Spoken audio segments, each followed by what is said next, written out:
Thank you. Can everyone hear me okay? I am a writer really now by profession, so I can be very softly spoken. If I start speaking too softly, then please just go like this. I know you're an Asian audience, but you can still do it.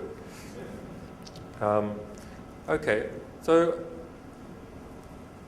I just had this lovely introduction here, but perhaps some of you should know a little bit more about my background and why I'm involved in this. So I was a famous teenage computer hacker in Australia and a long-term activist, and I've been reading generals' emails since I was 17. After some famous cases where I had a magazine that I wrote and I was involved in a prosecution in Australia and 6 years in court, I went on to do other things. I mean, I wrote books and I did some documentaries and lots of human rights work, lots of cryptography work. Some of you may know Strobe. So I invented parallel port scanning. If you're using Postgres, you're using my code. If you're using FreeBSD, NetBSD, or a Mac, you're using my code. But after a while, I decided I would go and do something else. And so I entered into the academy and into the ivory tower and started to do theoretical physics. And what I thought I would create was a world that was mathematically pure for myself, that had a good history, a good intellectual history, and possibly a good intellectual future.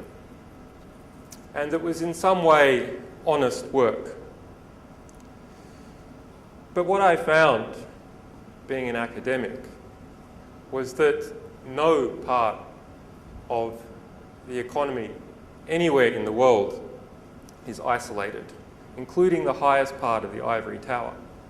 That in fact at the bottom of every ivory tower rests corrupt money, rests the bodies of people killed in war. And in my particular case, I found that the quantum cryptography group in Australia was being financed by the National Security Agency, that the applied mathematics group in Australia was designing mathematical models to build an enhanced version of the Grizzly plow. That's a high-speed military bulldozer designed to bury people alive. And many more things like that. So not even in this highest reach of the ivory tower can you avoid the fact that the world is completely connected.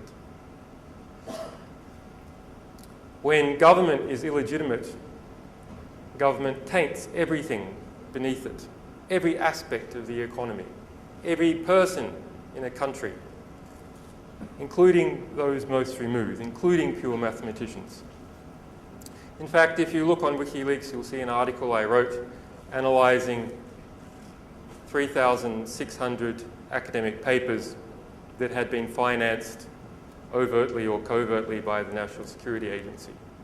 Google for MDA 904, the grant code used by the Maryland Procurement Office, a cover name, a light cover name for the National Security Agency. Google for grant code MDA 903, a cover code used by the Defense Intelligence Agency, funded many, many so-called pure papers of academic research.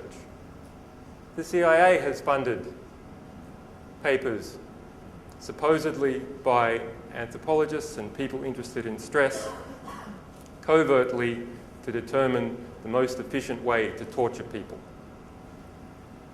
Nowhere is free from the illegitimacy of corrupt, morally or financially corrupt government. So having discovered this, and also having many journalistic friends and activist friends, we decided to do what we could to make government and organisations more legitimate.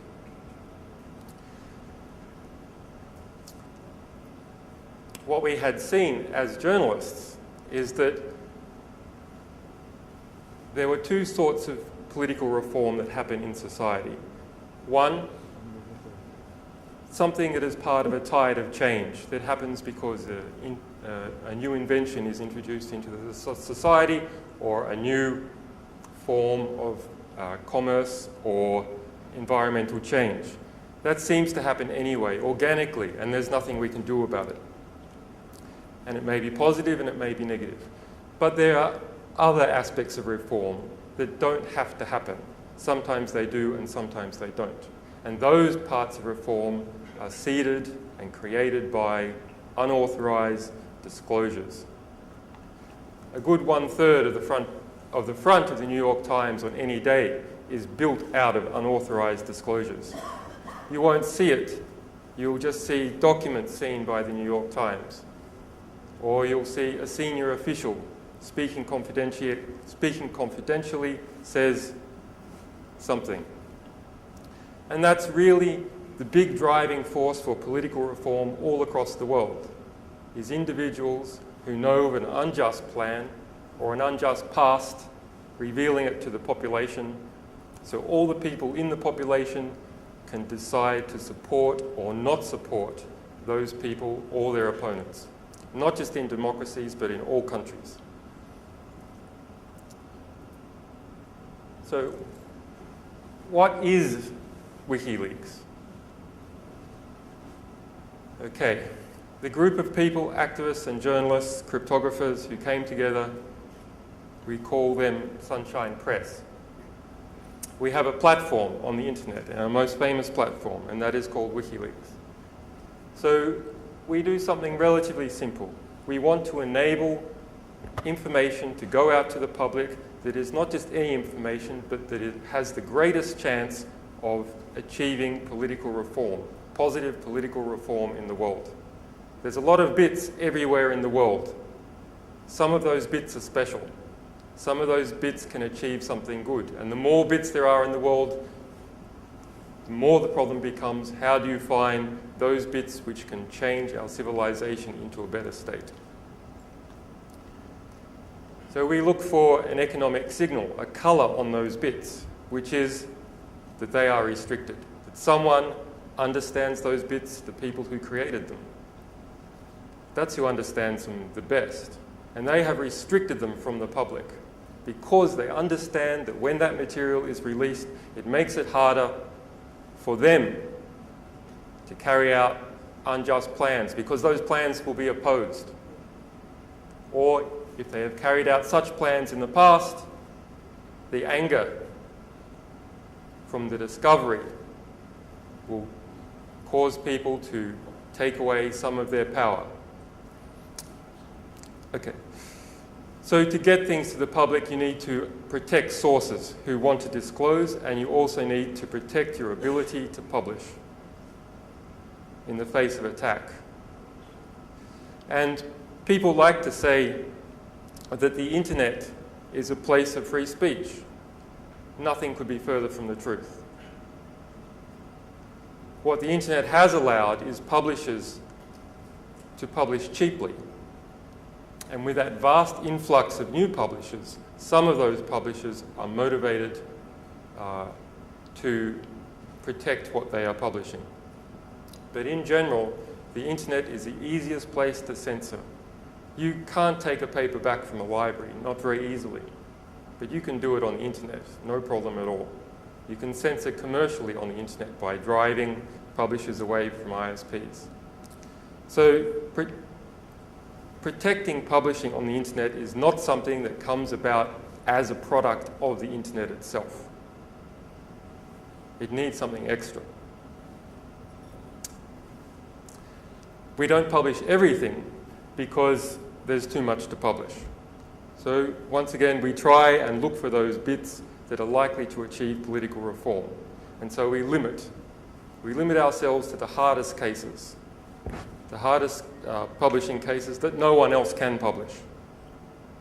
So that means non-public censored documents of political, diplomatic, or historical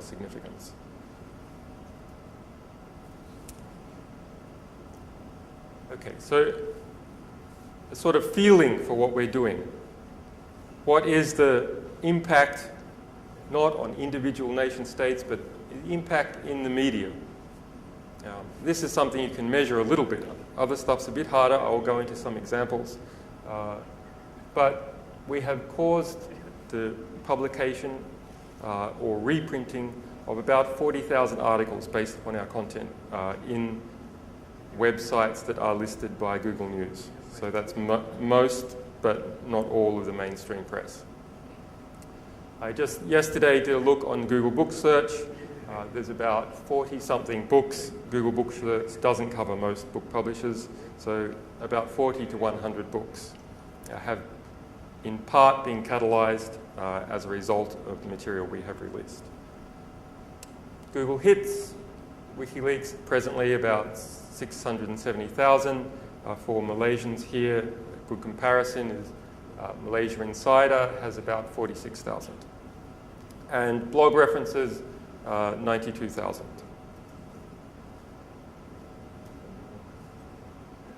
Guys, I've been censored. Come on. Actually, speaking of which, in this crisis that is occurring in the United States with journalists, a journalist who is fired is 100% censored. Thanks. Okay. So this map is by Freedom House. This is the Global Press Freedoms Index for 2007. The green is what Freedom House is an independently funded... Okay. Freedom House is an independently funded arm of the United States government. So it does have a little bit of a bias, but it also has some good people. So within the US prism of how it looks on the world, this is an accurate map. So green are the so-called free press countries. Yellow, partly free, that includes Malaysia, and grey, not free. So you see, in fact, even according to Freedom House, most of the world is not free from censorship. Now, of course, you'll hear from the stories I will tell you that this green is a complete illusion, an entire illusion. What has happened is that there has been a privatization of censorship in the green countries. It's no longer direct state censorship most of the time. It's censorship on behalf of private organizations through the courts, and the courts are run by the state. So it's an indirect form of state censorship when you privatize the major institutions of your country.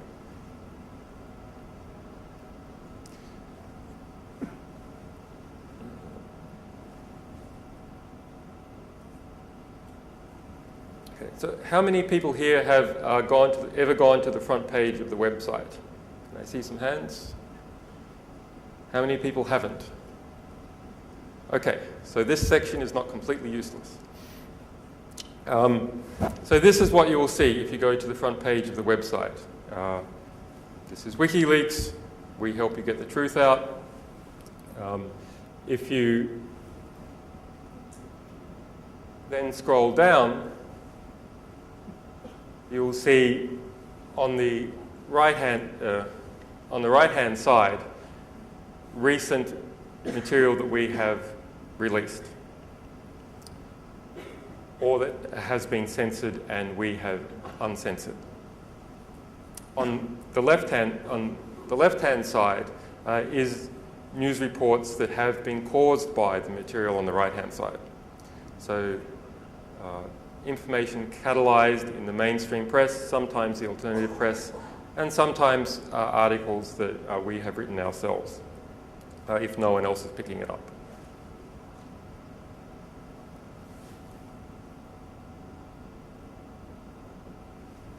Okay, so just looking at something recent we released this week, the UK MOD Manual of Security, volumes 1, 2, and 3, issue 2, 2,389 pages, all classified. So this manual is interesting. You guys are probably interested in if you're interested in security, but it's interesting for another reason, because it shows that the corruption, the moral corruption inside the UK military is documented.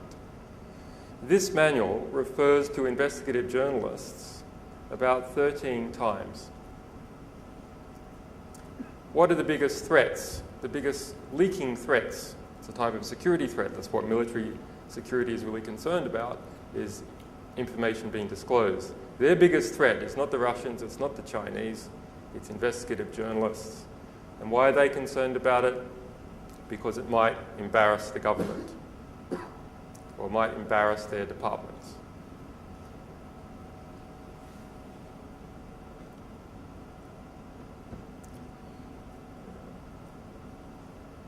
Okay, so now looking on the other column, you can see material you can see mainstream press that has picked this up. This was front page of the Telegraph earlier this week, a newspaper in the UK. MOD, how to stop leaks document is leaked.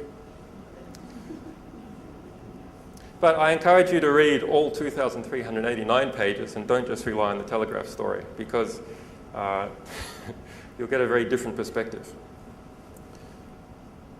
So you can follow the link to the Telegraph. There it is. And how do people tend to use the site? Journalists tend to use the site on a day-to-day basis. Well, in fact, nearly all the stories we catalyze, we do not have time to cut and paste and stick in here. It's just impossible. So to some degree, we're a victim of our own success. Although I should say the project is very embryonic. We're 2 years in, but I think we're only 10% in to what we're trying to achieve. So yes, it has been quite successful, but we are very embryonic. It is still a proof of concept. It's showing a lot of good effect, but there's still a lot of work to do. So if you'll notice,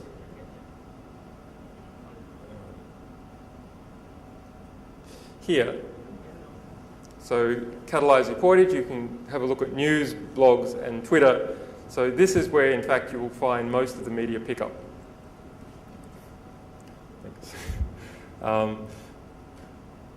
And this is from earlier today. You can see there tends to be something every few hours catalyzed in the mainstream press based upon what we've released. This is blogs. This is the best blog search, by the way, is Ice Rocket. And this is Twitter. Often you'll see stuff here before you'll see it in the mainstream press if people are just starting to work on it.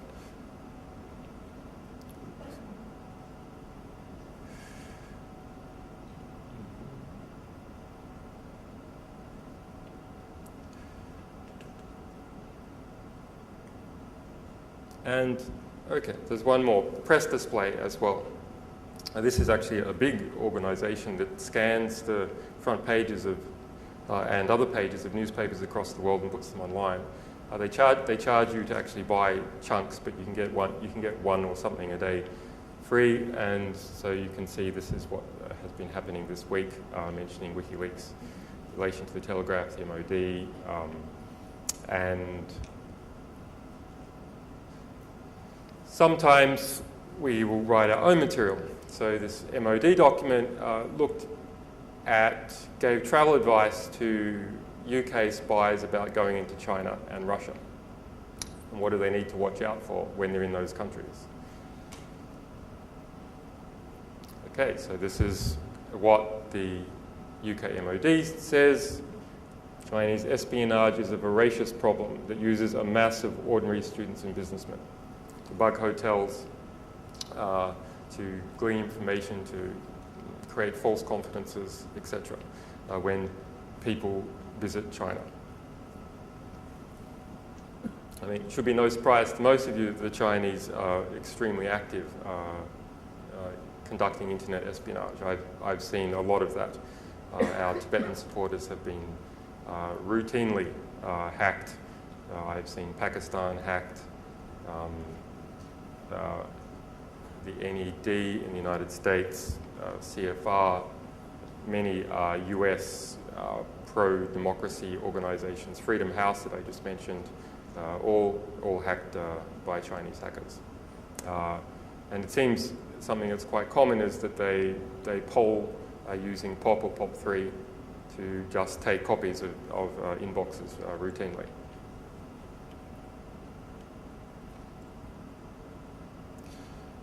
Okay, so how many people here are Malaysian? All right, another section that's not a complete waste. So I was in Malaysia 3 years ago, and everyone seemed really harried and no smile on people's faces, which is unusual for Asia. But now everyone's really happy. So, and yet they're complaining about the government more than ever. So I'm trying to correlate these two, and I think they are correlated.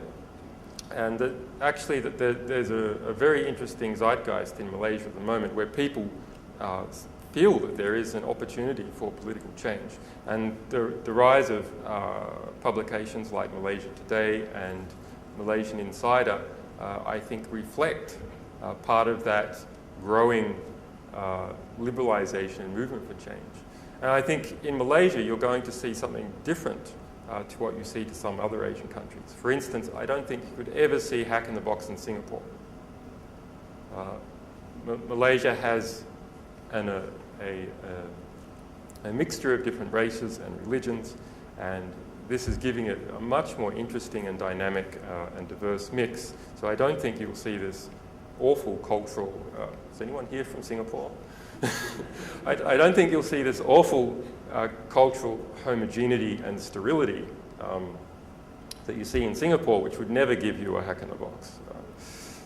So I think this country is going to go good places. But we haven't had too many Malaysian leaks. We have had some. So I was wondering, well, how much stuff do we have on Malaysia? Given that we haven't had too many Malaysian leaks, we've maybe had that are really direct, that weren't stuff that was censored, that was direct leaks. We've had stuff on the Sarawak power plants. But, you know, I was saying before, all the world is connected economically. No nation that engages in trade is an island. So what have we got in Malaysia from other countries?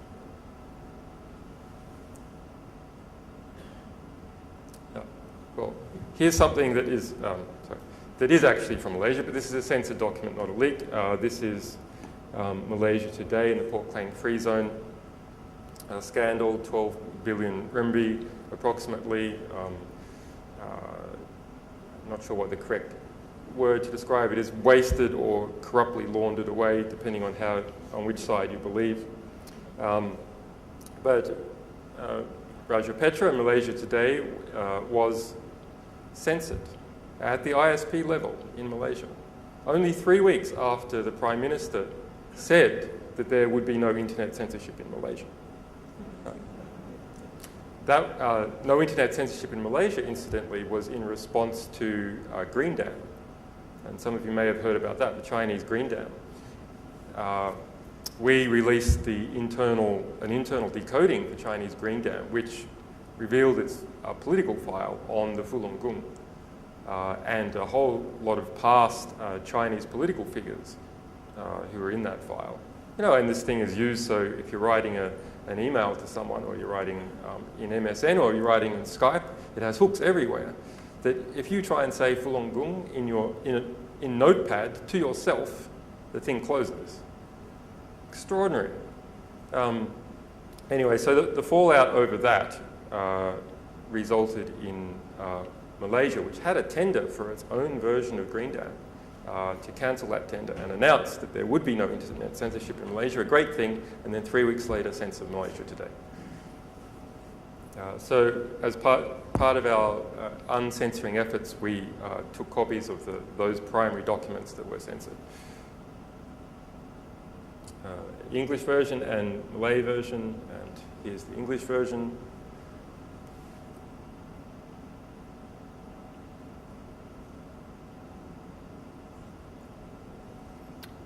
Damn, there's so many of these things.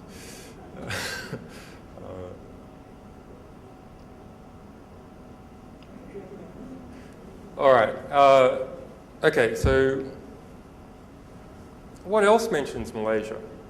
Well, we've done a lot of work on counterinsurgency. So we have all the main counterinsurgency manuals and unconventional warfare manuals, which is conducted via surrogates by definition, for the UK, for Canada, for the United States, for India, and for some other country that I can't remember. Many of these. So the 2007 counterinsurgency manual, that's the big manual that's being used in Afghanistan at the moment to direct how those counterinsurgency efforts should operate. It speaks about Malaysia, or Malaya at that time. Sorry, at the time that it is referring to. So I'll read out just a quote. It would be wrong to deduce that any application of attrition is necessarily counterproductive in Malaya. So attrition, when you're talking about counterinsurgency, that means you just kill all your opponents and then problem solved. Because if there's no person, there's no problem. Kill them all. The British were able to achieve a force ratio of 20-1 and use their military superiority in numbers and firepower as a means to drive Sinn Peng's communists into a remote part of the country where they were hunted down remorselessly. Lots of other references to Malaysian history and Singaporean early history, or post-Second World War history in this document. This is how the British learned to do counterinsurgency in Afghanistan. Was by practicing on the Malay people.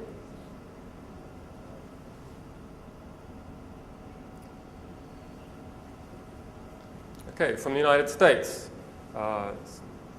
concealed reports from the US Congress. We obtained 6,700 of them and released them en masse, about $1 billion worth. They cost $100 million a year to produce. So, this is a briefing for US congressmen about bills they're considering and issues they're considering. In this case, US-Malaysia relations, implications of the 2008 elections.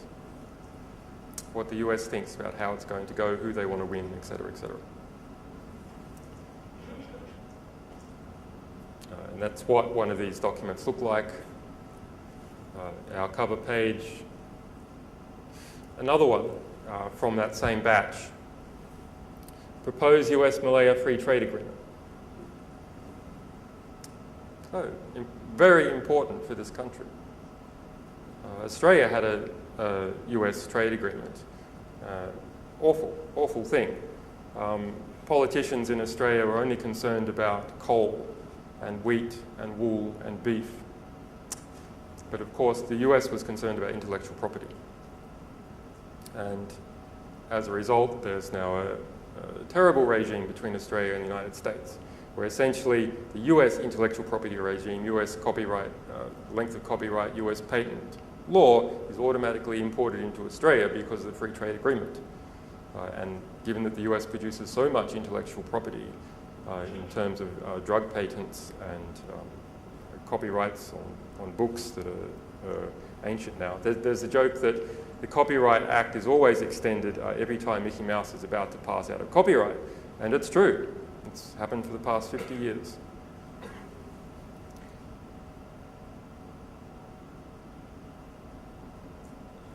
So another bulk leak of that sort is we released 600 reports from the United Nations.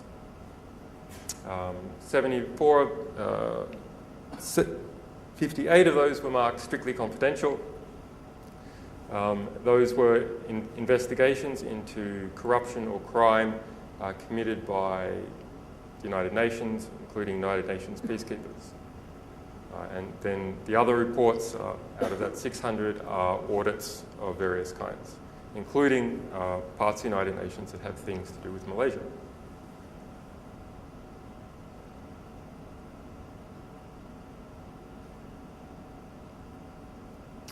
So here's an example press article. The Associated Press came out based upon that material.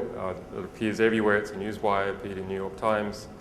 UN finds 217 sex abuse claims against blue helmets. So there was peacekeepers stationed in the Congo who were sexually abusing the local population.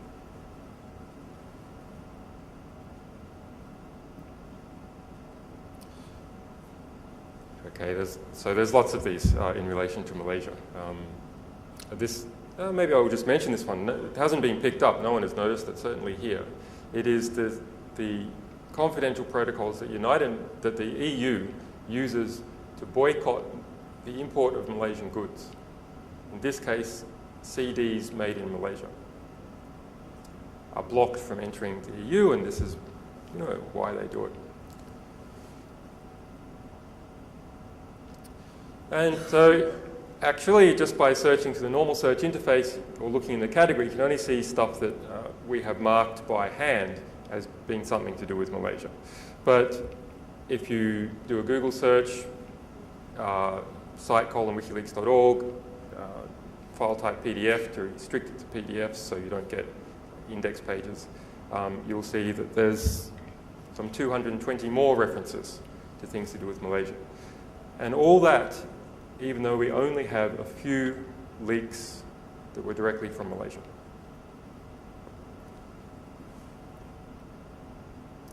So here's another one. This was a leak from the US Embassy in London. So this is about a Malaysian citizen who's accused of being a member of Jemaah Islamiyah.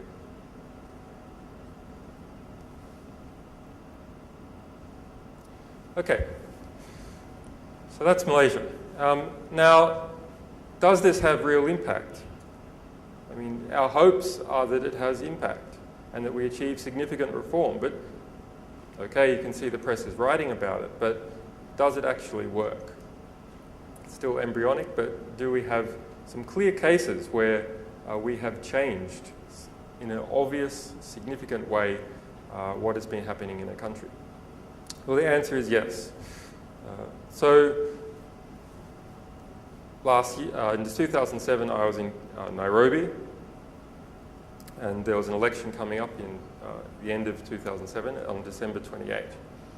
We released a report in September 2007 that had originally been commissioned by the government. That government, Kibaki, was elected on an anti-corruption platform. That is, they would clean out corruption in Kenya, the biggest issue in Kenya. So they commissioned a report to look into all the corruption that had happened under the previous regime of Daniel Arap Moi. And what happened to that report? They spent $4 million on the report. They hired a private intelligence agency, Kroll, from the UK. And once they got it, they sat on it. They did not release it, even though they told the people they would release it. Why? Because that report revealed that $4 billion had been squirreled out of Malaysia into London banks, into US banks, into property in New York, into 10,000 hectare ranch in Australia. Why not release that? Why not demonize Moi? Well, because this is an instrument of blackmail now against your biggest political opponent in your country, the richest man in the country. And you can push him around however you want if you've got this document. So, in fact, just before the start of the election, the federal election in December 28, 2007, Moi and Kibaki went into a political alliance. So the supposed revolutionary who was going to clean out government, Kibaki, and the person who had been the previous, effectively, dictator of Kenya, Daniel Arap Moi, went into an alliance. Then we released this report 3 days after that alliance. Everyone believed they were going to win the election. The release of that report was front page of the Guardian newspaper. It was on the local TV for 24 nights running. It swung the vote by 10% in Kenya. As a result, Kibaki lost the vote. There's some complications. There was some vote fraud and introduction of a prime minister in the constitution, so quite a complicated procedure, but yes, real change in that country. And for me as a journalist, to go to a country and then within a few months have changed the government of the country. I can't describe how satisfying that kind of work is. Extraordinary. To know almost nothing about a country, go there, and then 3 months later, change the government. And that is something you can do if you find the material that will change the government, you publish it, you keep it up, and you spread it to everyone that you can. Okay, so in Malaysia, people always tell me about the Internal Security Act and how there's terrible censorship in Malaysia and everyone is scared. But actually I see some good things happening. I see Malaysia Today publishing some really hardcore stuff. Okay, Raja Petra is in hiding, so it's not so easy. But there's good things going on. Remember this map that we saw of where there was censorship and where there's not censorship. Well, censorship is a developing world problem, right? In the Western countries, it's all green. There's no censorship in the Western countries, right? Wrong. Absolutely wrong. Censorship in the Western countries has been privatized. That's how it works. And police officers and the judiciary are still an arm of the state. I mean, if you get a court order in a Western country and you say, well, there's no censorship in a Western country, just ignore this, what happens? The police, who are the light arm of the military, right? The only reason you have police and military is because you don't want to have to lug around machine guns every time you go to a house. That's the only difference. So the light arm of the military comes to your newspaper and says, do it, or we'll cart you off to jail. You say, oh, well, that doesn't really happen. Maybe they get fined. Okay, so you have your newspaper, you get a £100,000 fine. I'm in a free country. I'm not going to pay the fine. There's free press here. I'm not paying the fine. What happens? They come and physically repossess your newspaper with the light arm of the military, namely the police. Okay. So, all right, I've just made this claim. Where's the evidence? Okay, so here's a case that I know about because I was personally involved. Now, there is much more going on that I don't know about because I wasn't personally involved. The UK Guardian newspaper has just disclosed 3 weeks ago that this year alone, it has been subject to 10 secret gag orders. That doesn't just mean it's received an injunction that it can't print something. That means it's received an injunction from the court saying it can't print something and it can't tell anyone that it received the injunction or who it was about or when the court case was, etc. A secret gag order. This is much worse than a Malaysian Internal Security Act if the case is public. This is a secret case. So in this case, there was an Iraqi billionaire, Nahadimi Orchi, who grew rich under Saddam Hussein. In fact, was tried in the 1960s with Saddam Hussein for helping to try and assassinate the then Prime Minister. In about 1981, he moved to the UK, a sophisticated cosmopolitan man. He developed holdings in Luxembourg, grew that up to 200 companies. Other companies in Panama, all over the world, investments in Chicago, investments in Lebanon, investments in London, infiltrated the Labour Party in London. In fact, just 2 years ago, he received a painting from the House of Commons in his honour for the birthday of his business in the UK, signed by 146 members of Commons. So that's how well integrated he is into the culture of the United Kingdom. But back in 2003, he was convicted in Paris of corruption in the Elf Aquitaine scandal, the biggest corruption scandal in Europe in 30 years. By his investments in Chicago, he was also the chief financier of Tony Rezko and Roy Blagojevich. Blagojevich is the disgraced governor of Chicago that tried to sell Obama's seat. You might remember that.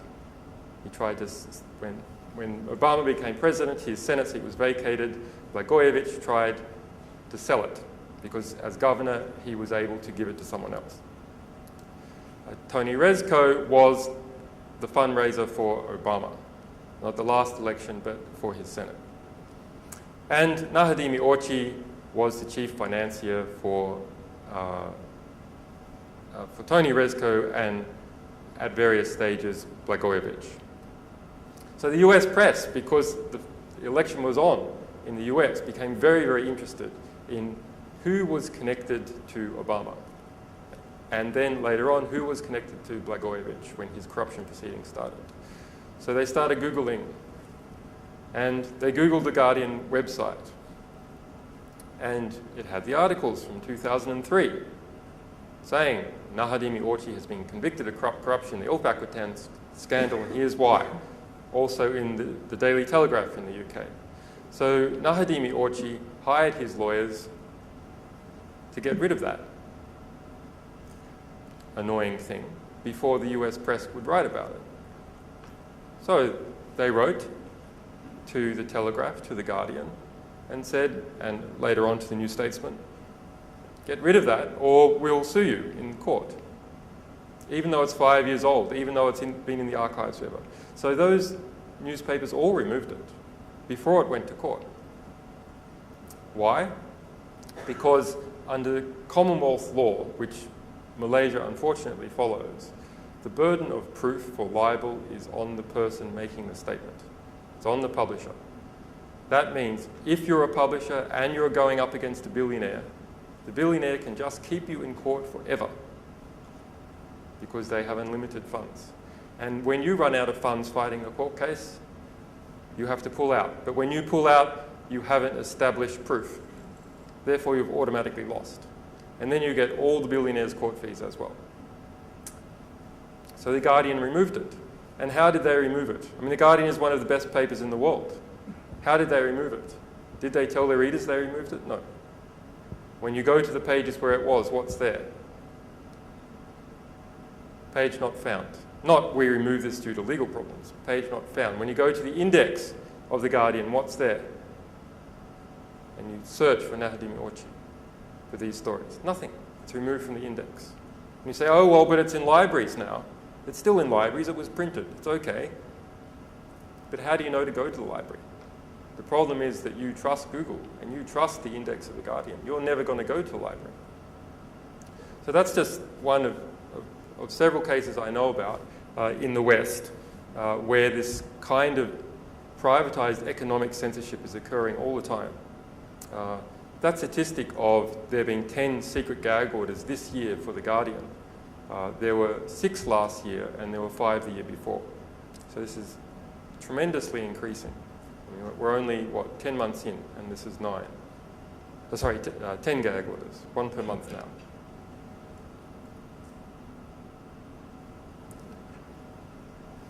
You guys didn't say anything.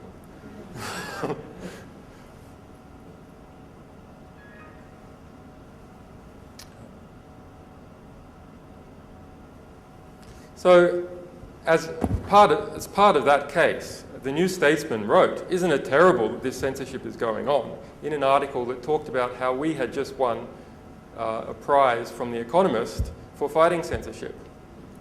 It just mentioned the titles of those censored articles. A friend of mine, Martin Bright, was one of the original authors. He's political correspondent at New Statesman, but back in 2003, he worked at The Guardian. He had written those articles.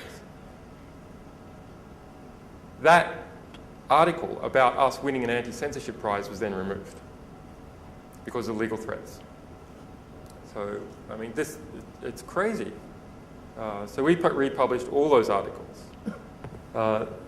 Then later on, the New Statesman linked to us again and said, okay, we're not saying anything, but you know, those articles that were removed, they're over there. The New Statesman was sued again, just for linking to someone else who linked to the articles. And as part, they in fact made a settlement with Nahadimi Orchi earlier on that they would make an apology. Even though they didn't want to apologise. They felt they had nothing to apologise about. They were just scared of effectively a privatised fine against them, which is paying legal costs when fighting a billionaire. And in fact, the only way that we were able to resolve this issue in the UK, we republished the articles, no problem, but to get the UK papers to be able to publish it, we had to get a 90-minute session in the House of Westminster and get 3 MPs, although one would have done, to mention the facts in that article and make it part of the parliamentary record.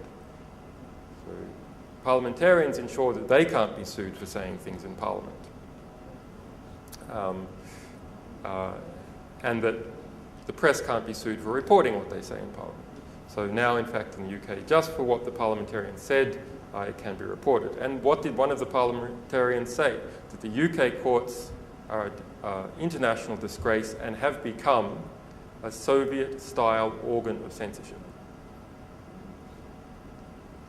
So don't think it's just Malaysia. The UK does it all, but in a more sort of sophisticated, below-the-surface way. At least in Malaysia, it's a bit more iron-fisted, so you can hear the fist hitting the table. It's not something that's done under the table with secret gag orders. At least, well, who knows? They're secret, right? Maybe it happens, but I don't know about it. Maybe you're just much more competent with your secret gag orders in the UK. Sorry, in Malaysia.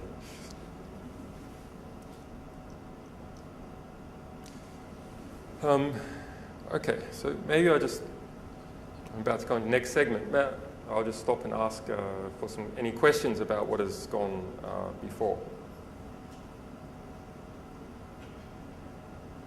Anyone? Come on, I know you're an Asian audience. You've got to combat the stereotype. Rob? You sir.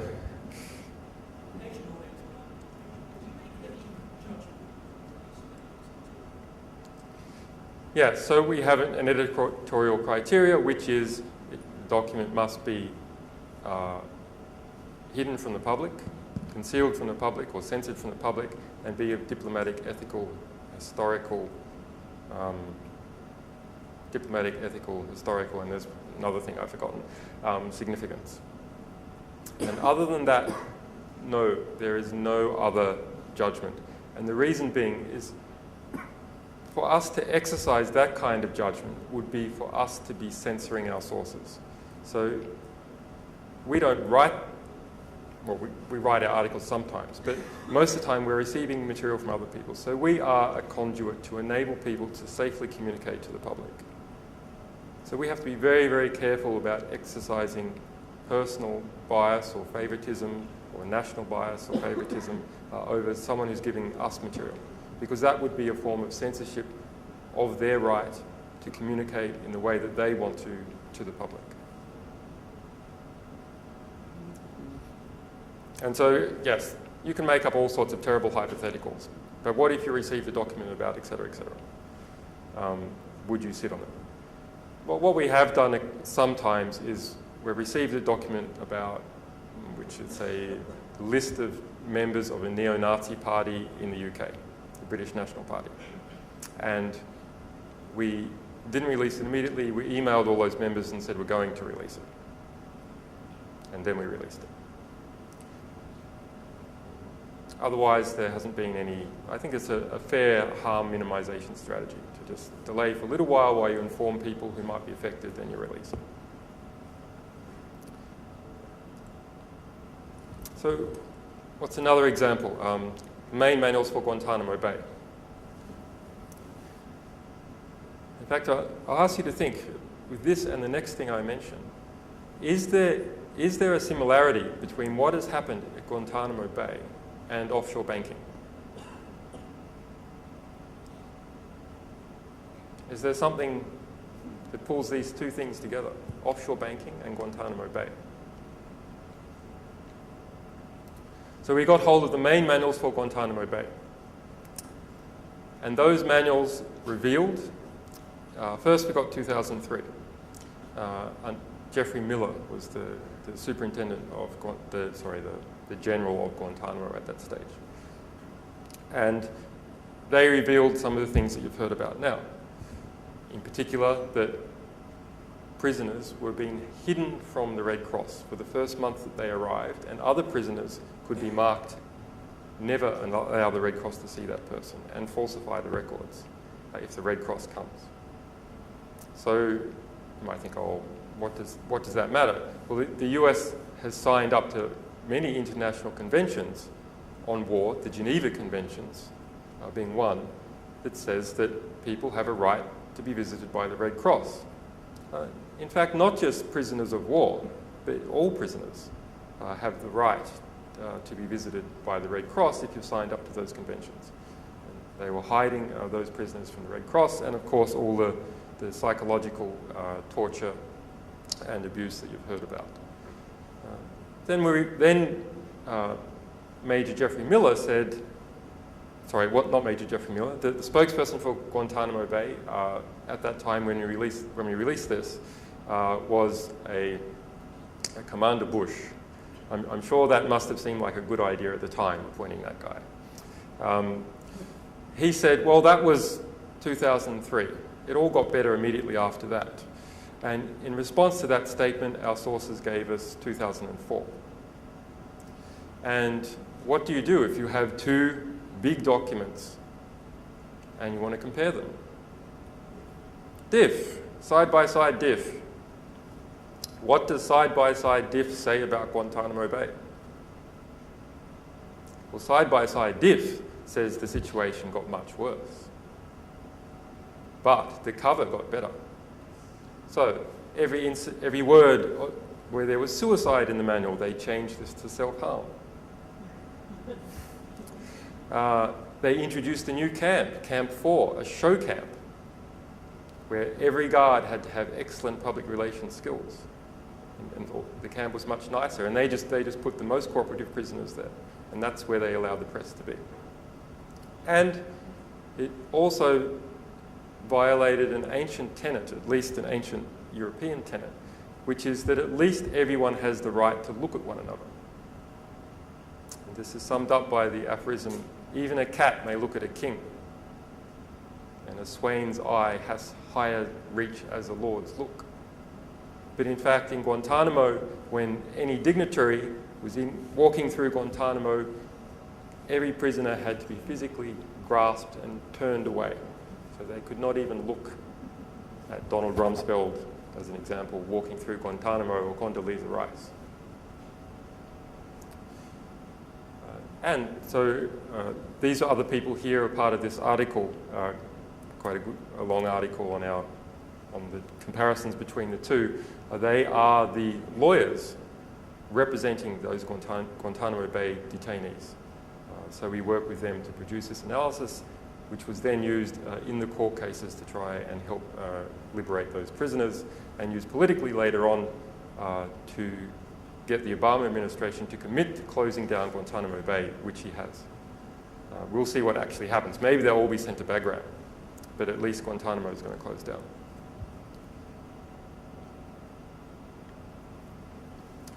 Actually, the developed world is doing very well out of this inequality. Extraordinarily well. And remember, out of that 154 billion of aid, about 50% is actually just a way of laundering money back to military contractors in the home country. So we give you some money to buy rice, but it's got to be our rice. We give you money to buy a tank, but it's got to be our tank. The biggest, 1/3 of all the world's private wealth, that people, individuals, have put in bank accounts, is in Switzerland.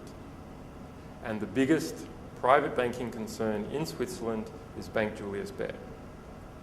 Some of that money, they want to hide even more than they hide it in Switzerland. So they move it into the Cayman Islands. And we got hold of several hundred of their trusts, the details of their trust for Cayman Islands, and released these. As a result, we were sued in San Francisco because our .org domain name registrar is in San Francisco, and the court compelled the domain name registrar to remove wikileaks.org from the registry. we'd already prepared for something like this. We had lots of alternative domain names, mainly to deal with Chinese censorship, because we're censored in China. And so everything stayed running, but the main domain name went down until we built up a team of people, 20 lawyers altogether. New York Times sent lawyers, 11 other media organizations sent lawyers, Society for Professional Journalists, Ralph Nader's Citizen.org, Pergo, EFF, ACLU, and within a week we had overturned that order and got our .org back. But at the time, people say, look, the US justice system reasserted itself. It is inherently just. Absolute rubbish. Originally, there was 3 lawyers in that case, and we didn't even know that the case was on until 12 hours before. Then, eventually, we sent 20 lawyers. So it was 20 lawyers versus 3 lawyers. We managed, in fact, to outspend a Swiss bank. And that's why we won in the court system. Because the US court system permits justice if you have enough money or enough friends with money. And we were able to gather together enough friends with money. So, once again, the internet doesn't just give you free speech from nowhere. You have to fight for it. You can bring justice to the court system, but it's not in there before you enter the door. So, what do you think the comparison is between these offshore banking cases and Guantanamo Bay? Well, the reason the money was hidden in the Cayman Islands is to keep it outside the law of all the other countries, the countries where it came from.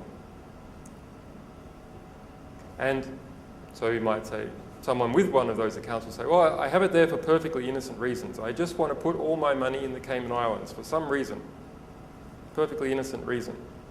Why would you take it all the way to the Cayman Islands? It's not so you can go to the bank after lunch, right? And they charge about $20,000 per year just to keep the trust records. That's very expensive banking fees. Well, in fact, everyone knows that the reason you use Swiss banks in the Cayman Islands, and if you're an individual, if you're not a company especially, is because you're trying to hide your assets. Probably because you've gained them in some way that someone will try and take them back. So you do real estate development and you sell a house, you sell a big building that's about to fall down, but before it falls down you take all the money and you stick it in the Cayman Islands. And now people sell you, but they can't get the assets. Exactly the same thing happened in another Caribbean country, Cuba. But this time not with money, this time at Guantanamo, and this time with human beings. So the US military tried to evade the law of the United States and every other country in the world by shipping, laundering people to Guantanamo Bay to keep them outside the law. And the CIA as well with its black sites. So all this, the argument about, well, is it right, is it legal, etc. Why did they do it in the first place? Well, presidential orders, the president said it was okay. No, they knew it wasn't okay in the very beginning. That is why they took those people outside the law, to evade the law of the countries that they are from and the law of the United States.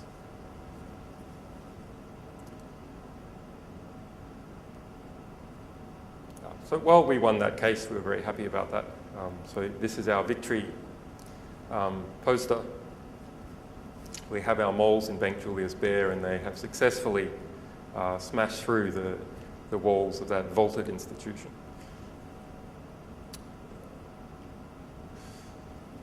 Well, there's many more examples I could give you. This, you might have heard about Corpthing in Iceland, the biggest bank in Iceland. Collapsed, was nationalised last year. It pulled down the whole economy in Iceland. Changed the value of the Icelandic dollar down to 50% of what it was before.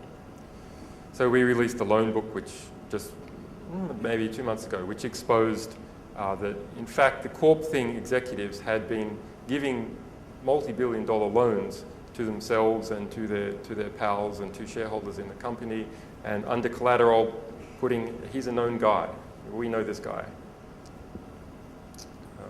And so the Serious Fraud Unit in the UK has called for more leaks. Eva Joly, the EU investigator, has called for more leaks of these types.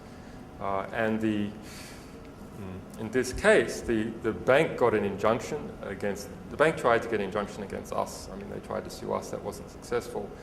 But then they got an injunction against the state TV, the nightly news in Iceland, the day after we released this document, who had a 20-minute special on this document. The injunction hit the news desk 5 minutes before the newsreaders were about to read out all the information about that leak. And they had no other story. So they just said, well, there's been this leak, we can't tell you anything about what's in it. Here's the injunction, extraordinary for Iceland, that we've got that says that we can't tell you anything about it. Yeah, here's the website that it's on, front page. We'll just leave that there on air for 13 minutes. So yes, we had on our chat server an enormous flood of people speaking Icelandic all of a sudden from nowhere. And the case went to court again 2 days later and was dropped under the basis that, well, it was out. That the courts don't like to be seen impotent. So there's no point in keeping an injunction going if it's completely useless in practice. And the Prime Minister of Iceland came out and said that they would change their banking secrecy legislation. So if there was any sort of corrupt activity or inside loans or anything like this, then they would permit people to reveal this to the Parliament and to others. So a nice outcome just a few months ago. And in the same week, we had a similar situation in the Turks and Caicos Islands, another little Caribbean island, 30,000 people. Michael Douglas and his wife bought land there. It turns out that the land was actually stolen from the Crown, sold to overseas property developers in response to bribing the Premier for 500,000, allegedly bribing the Premier for $500,000. It's definitely known that he did get a secret payment from these people of 500,000. He may claim that it was for some other purpose, of course. But many other claims of that sort in relation to land trades. We released a redacted document from a commission of inquiry and turned the redactions into highlights, something that we love doing, we've done in many cases, especially badly formatted PDFs. So take out those black squares, turn them into nice red, look at this. The High Court injunction was obtained in Turks and Caicos Islands, saying that no media in the Turks and Caicos Islands could report it. However, it was already out there. When the second case came around 2 days later, that injunction was dropped. The end result was that the whole government was suspended. It's a British overseas territory, so it was a British protectorate. The British took over the whole government and have taken over the whole government for the next 2 years to rebuild the whole thing from scratch, which is an interesting geopolitical issue in itself, actually. But it certainly shows you the seriousness of the corruption issue and what you can do if you release the right information at the right time. And a great little journal. There is a Malaysia Today of the Turks and Caicos Islands, and that's called the Turks and Caicos Islands Journal. And it has been campaigning against this form of land corruption and ecological destruction in the islands and for about a year. And it was involved in helping release this report. So it started out with service in the Turks and Caicos Islands about 1 year ago. Very quickly, when it started writing about these corruption issues, it had to remove its servers from Turks and Caicos Islands. So where did it go? Well, thought, well, we want something sort of away from the British, right? We know the British libel law is really bad. So we'll move the servers to India. And one of the technical guys also had a connection to India. The property developers who were being accused of corruption then hired lawyers in the UK, who hired lawyers in India, and the ISP said, go somewhere else, it's too expensive for us to deal with. So they moved their servers to, guess where? To Malaysia. But after about another month, exactly the same thing happened. Lawyers were hired in Malaysia, legal threats came in, and the ISP said, you're too much of a problem to deal with, go somewhere else. So they went to Japan. Lawyers were hired in Japan. The ISP in Japan said, you're too much of a problem to deal with, go somewhere else. So they went to the United States. That was about 2 months ago. Lawyers were hired in the United States, and a defamation suit was launched in the court. No meat in this suit at all, just the $350 filing fee. As part of the filing, however, it tried to subpoena the Gmail records of the journalists working for the Turks and Caicos Islands Journal. And Gmail wrote to them saying, Google wrote to them saying, we've got a subpoena for your Gmail material. There it is, the subpoena. In 3 weeks, we'll release all the stuff. And it's up to you to fight it in California. So this little, small, non-profit, corruption-busting journal is expected to fight a lawsuit in California against a millionaire property developer from Turkey about stuff that's happening in the Turks and Caicos Islands. Or Gmail will hand over all the material. Google, despite its billions, has not tried to help them at all. We got our lawyers to step in, and there's actually some nice legislation in California that will permit you to knock this sort of subpoena out very quickly. So there's a bit of legislation that says you have a right to anonymous speech, and if there's a subpoena that tries to break anonymous speech in California, then it can be not only knocked out, but your lawyer's costs must be paid by the other side. So that hasn't gone to court yet, but we're pretty hopeful this little journal will succeed. But this case of this small little journal like Malaysia Today, what does it show you? If you just try and say something useful about your society, you are hounded from one end of the planet to the other. So because of privatized censorship. So free speech doesn't just exist out there on the internet. It's something you actually have to fight for by having ISPs and lawyers, ISPs who believe in free speech and are used to dealing with lawyers, and then your own lawyers to deal with that, and then also some political defense as well. Now, of course, there's things like Freenet. So there are these systems where you can put information, and maybe that's quite hard to get rid of. The problem is no one looks at it. It's just too slow. You have to install other software. So it doesn't have any political impact. And that's the sort of sad reality for projects like Freenet. And it will probably always be true where there's anything that requires extra time. You get the anonymity from extra time, but people don't want to spend the extra time, so the information just flows slower than all the competing information in the world, and so it doesn't have any political impact.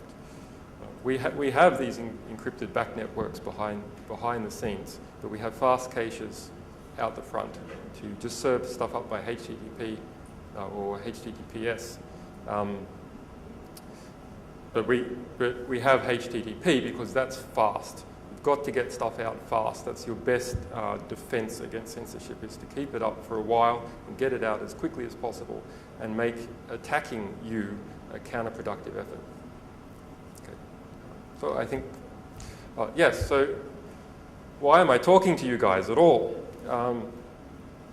Well, you know, you have a capture the flag contest here. Well, we have our own list of flags, and we want you to capture them.